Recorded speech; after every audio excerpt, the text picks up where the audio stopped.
$800. That's all it costs to buy what looks like a brand new Yamaha Outboard, shipped straight from China to your front door. The cowling is identical, the specs match. The price? A fraction of what your dealer quoted you. So I did what nobody was willing to do. I wired the money. I waited 6 weeks. And when that wooden crate finally arrived, I bolted it to my boat and pushed the throttle wide open. What happened next? Let's just say I wasn't prepared. Was it a disaster waiting to happen? Or did I just discover the marine industry's best-kept secret? Before we dive in, if you love honest gear reviews that cut through the marketing lies, hit that subscribe button and ring the bell so you never miss another video. Now here's my question for you. Drop it in the comments. What's the most you'd ever risk on a no-name motor from overseas? $100? 500? 1,000? Let me know, because what I'm about to show you might change your answer forever. Alibaba isn't some hidden corner of the dark web. It's the largest business-to-business marketplace on the planet. A $23 billion company traded on the New York Stock Exchange.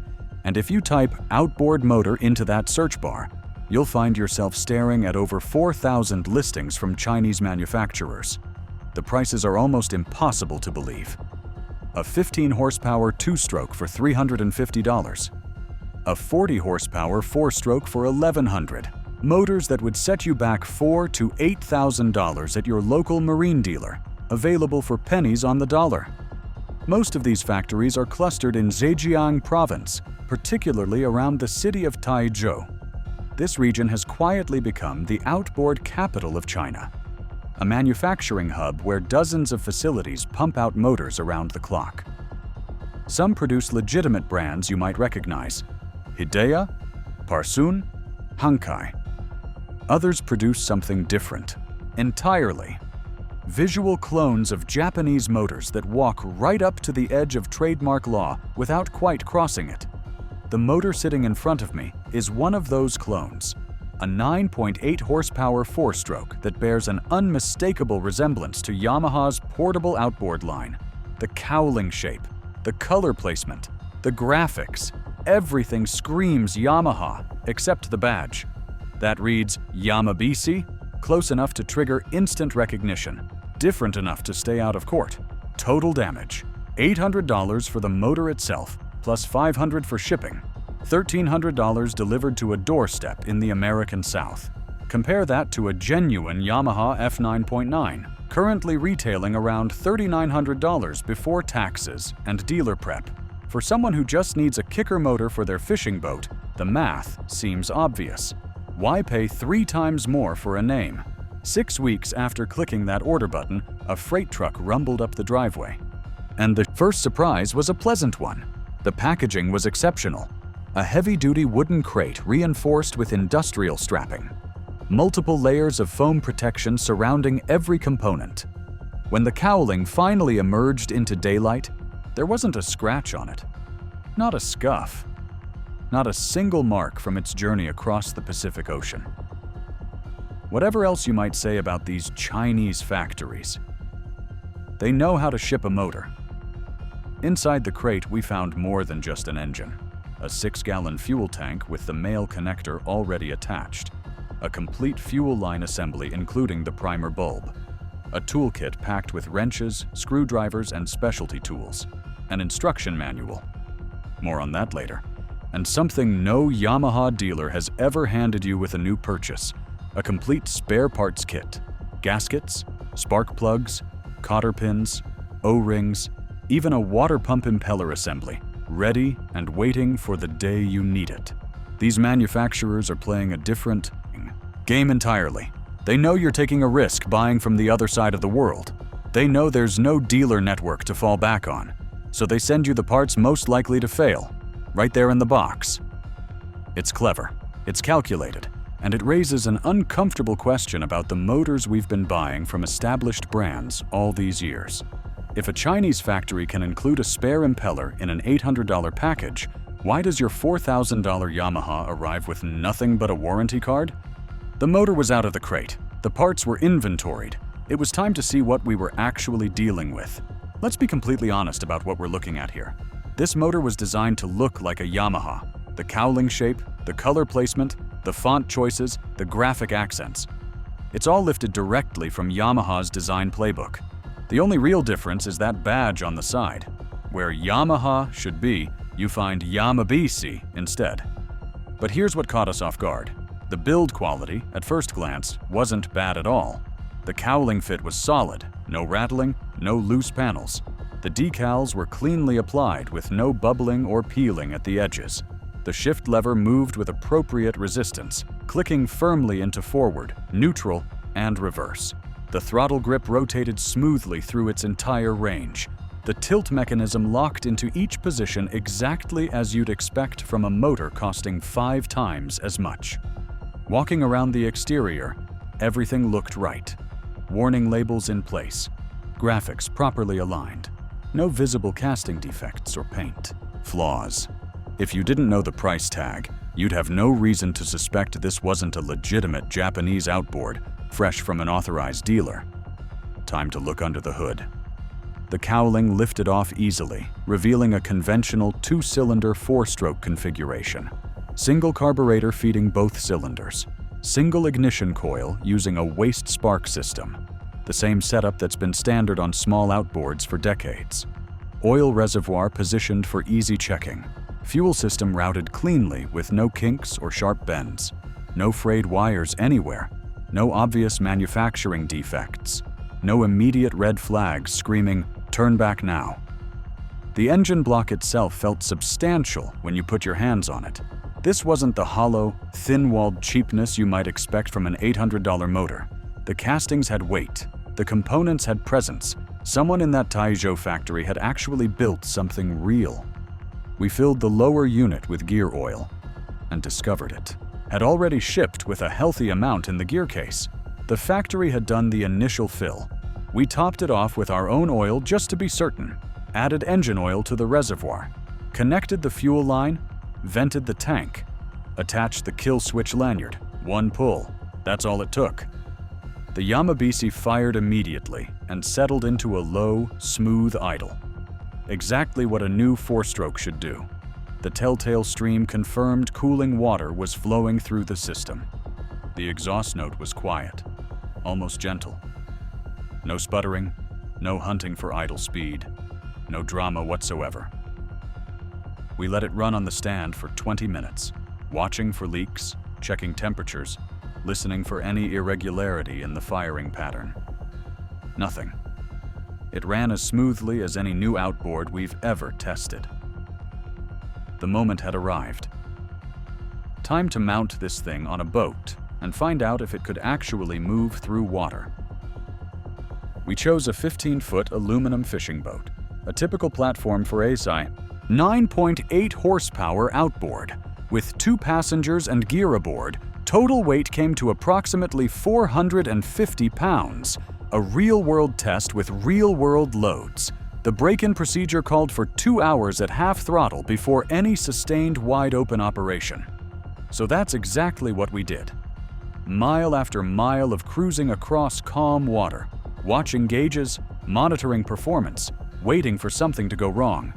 The steering friction was loose from the factory, an easy fix with a simple adjustment. But beyond that minor complaint, the motor just worked. It idled smoothly at rest. It accelerated cleanly through the mid-range. It sounded healthy under load. 2 hours in, we were cleared for the full throttle test. And that's when things got interesting. An impeller is a deceptively simple component. It's essentially a rubber wheel with flexible vanes, spinning inside a stainless steel housing. As it rotates, those vanes push water through your engine's cooling system. Without that flow, your outboard overheats. And an overheating outboard doesn't give you much warning before things go very wrong. The problem with visual inspection is that impellers fail in ways your eyes can't detect. A vane might look perfectly intact, but have lost its flexibility. The rubber compounds used in these parts harden over time, especially when the impeller sits in the same position for months during storage. A stiff impeller pumps less water. Less water means higher operating temperatures. Higher temperatures accelerate wear on every component in your powerhead. Mechanics who've seen this pattern repeat for decades take a different approach. They replace the impeller every year, regardless of appearance. The part costs somewhere between $20 and $50 depending on your engine. Installation takes 15 minutes if you know what you're doing. Compare that to the alternative, a compromised cooling system that slowly cooks your engine from the inside, leading to scuffed pistons, warped heads, or a complete power head replacement costing $8,000 or more. There's another dimension to this. Running an outboard without water, even briefly, destroys impellers almost instantly. Suzuki Marine once conducted internal testing to determine exactly how long an impeller could survive a dry start. The answer was 20 to 30 seconds. That's it. Half a minute of operation without water supply, and the impeller melts inside its housing. The rubber literally fuses to the stainless steel liner. Some boat owners bump the starter in their driveway just to hear the engine turn over. Others give the motor a quick start on the trailer ramp, thinking they're confirming it's ready. These habits seem harmless. One careless moment creates damage that won't become apparent until you're miles from shore, watching your temperature alarm scream. Smart mechanics take this further. Instead of replacing just the impeller, they install complete water pump kits. These kits include the housing, wear plates, seals, O-rings, and the impeller itself. The logic is straightforward. If you're already dropping the lower unit to access the impeller, why not address every wear point in the system simultaneously? Run your thumbnail along the inside of an old impeller housing. If you feel grooves or depressions worn into the stainless steel, your pump efficiency is already compromised. A new impeller spinning inside a worn housing won't pump at full capacity. The complete kit solves problems you might not even know you have. Naturally, aftermarket kits cost less than OEM replacements. Brands like Sierra have built solid reputations for quality that matches factory specifications. But using them technically places you outside the manufacturer's approved parts list. Warranty territory, once again. Below the waterline, another battle is being fought constantly, invisibly, every moment your boat sits in the water.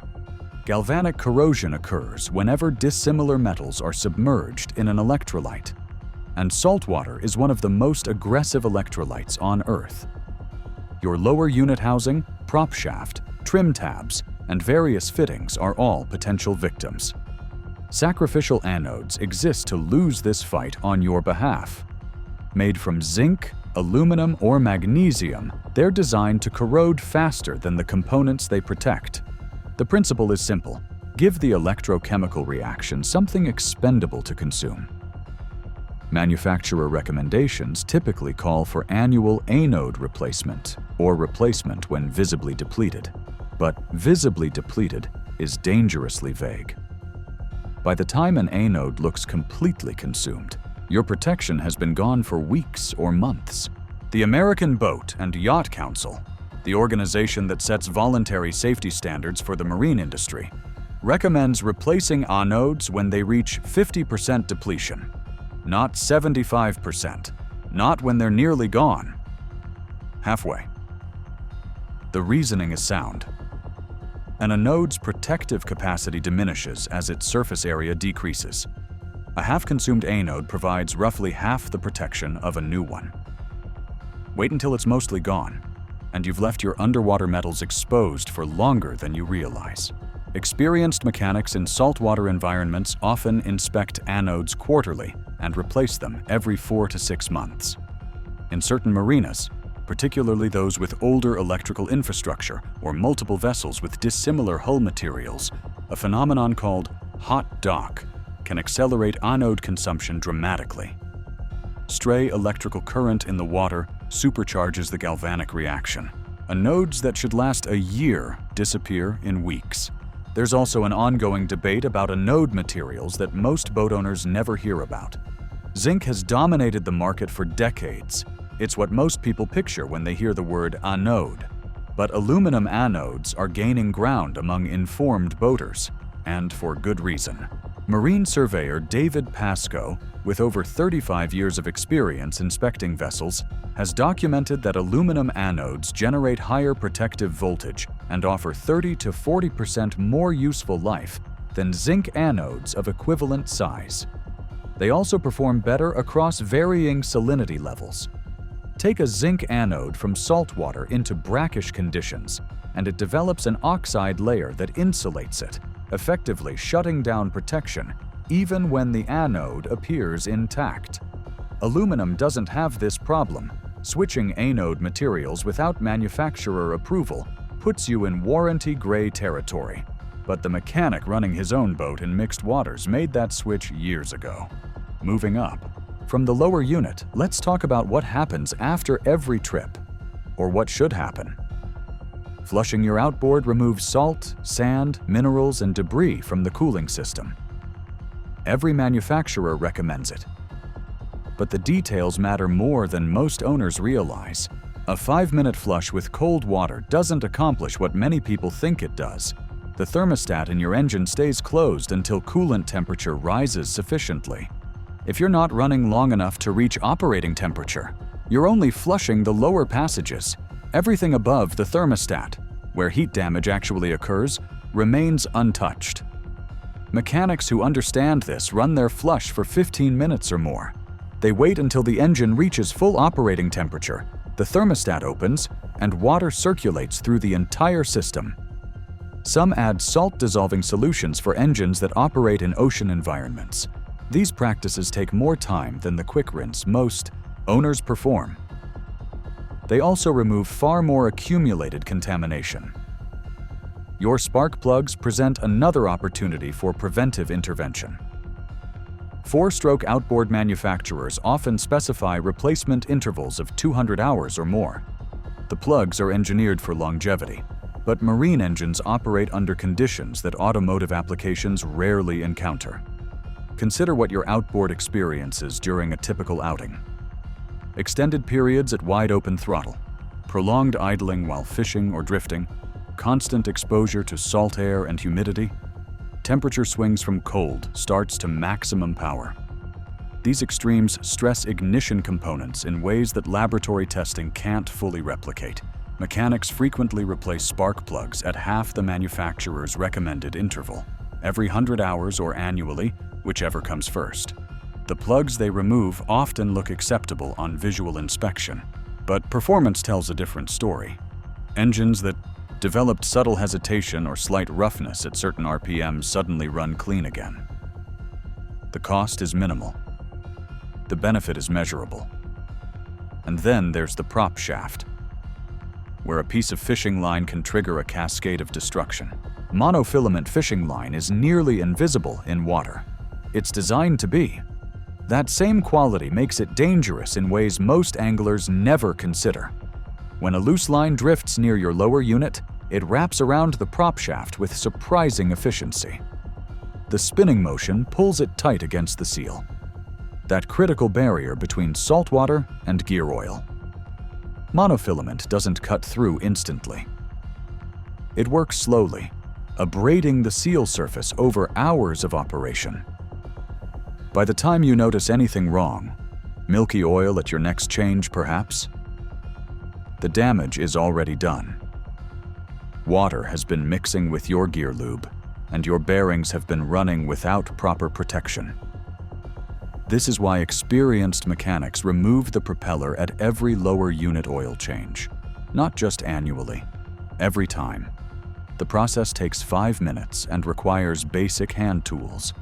What you're looking for is any line wrapped around the shaft, any debris caught against the seal, any scoring on the shaft surface that indicates past damage. The mechanic who finds monofilament in June replaces a $40 seal. The owner who discovers milky oil in November faces a $2,000 gear case rebuild, if the bearings haven't already failed. This pattern repeats across every practice we've discussed. Math always works the same way. Extra lower unit oil changes cost perhaps $60 per year in materials. Annual impeller replacement runs $50. Premium fuel stabilizer adds another $30. Quarterly anode inspections cost nothing but time. Dielectric grease applied to electrical connections during each service prevents corrosion-related failures that can take days to diagnose and hundreds of dollars to repair. total additional annual investment, roughly $150 and a few extra hours of attention. The failures these practices prevent carry price tags measured in thousands. Lower unit rebuilds, powerhead replacements, complete engine swaps, insurance deductibles, lost fishing seasons, towing fees from breakdowns miles offshore. The economics aren't complicated. What's complicated is the warranty situation. Here's what you need to understand. The Magnuson-Moss Warranty Act, federal legislation that governs consumer product warranties in the United States, prohibits manufacturers from requiring you to use only their branded parts for routine maintenance. They cannot void your warranty simply because you installed an aftermarket oil filter or used a third-party fuel stabilizer. They must demonstrate that the specific part you used caused the specific failure you're claiming. Documentation becomes your shield. Keep every receipt for every part you purchase. Photograph your work. Maintain a detailed log with dates, engine hours, and procedures performed. If you change your lower unit oil yourself, record the brand and specification of the lubricant used, the condition of the oil drained, and the date of service. Should a warranty claim arise, this documentation demonstrates responsible ownership. It shows you exceeded minimum maintenance requirements, not neglected them. Any manufacturer arguing against coverage faces the burden of proving your additional care somehow caused the problem. Consider timing your most aggressive maintenance practices for after the warranty period expires. During those first 3 to 5 years, use OEM parts for major services and maintain dealer documentation for significant work. But nothing prevents you from inspecting your lower unit oil between scheduled intervals. Nothing stops you from checking your anodes more frequently than required. Observation isn't modification. What separates engines that last from engines that fail comes down to a simple truth.